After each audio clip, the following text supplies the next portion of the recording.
In this video, I'll show you how to enable GDPR fields in Mailchimp step by step so you can make your sign-up forms more compliant and collect the right consent details from your audience. This is a useful setup if you're growing an email list and want to stay organized, transparent, and ready for subscribers in regions where GDPR matters. If this tutorial helps, go ahead and hit the like button and subscribe for more simple Mailchimp tutorials. Let's get started.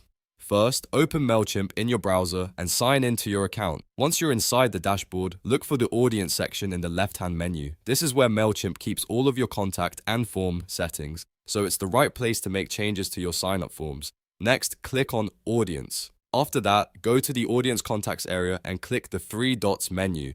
This opens up additional options for your audience settings. From that menu, select Audience Settings. This is where you can manage form settings, defaults, and other important audience-related options. Now scroll down until you find the form settings section. Keep going until you see the option for GDPR fields on sign-up forms. This is the setting you need to turn on if you want Mailchimp to collect GDPR consent on your forms. Click Enable next to GDPR fields. Mailchimp will then ask you to set up the field details. First, it will ask for a title.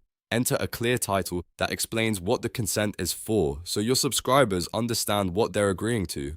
After that, Mailchimp will ask for a description. Fill this in carefully, because this text helps explain how you plan to use their information and why you're collecting consent. It's always a good idea to keep the wording clear, simple, and easy to understand. Next, click Add an option. This lets you add the consent choices that appear on your sign-up form. Fill in the option text so users can make an informed selection.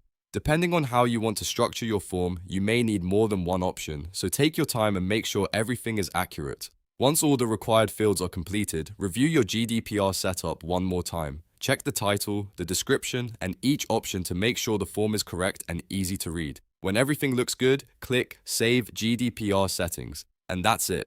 You've now enabled GDPR fields in Mailchimp and updated your sign-up form to collect consent properly. This is a great step for keeping your email marketing setup more professional and compliant. If this video helped you, make sure to like the video and subscribe to the channel for more Mailchimp how-to guides. Thanks for watching, and I'll see you in the next tutorial.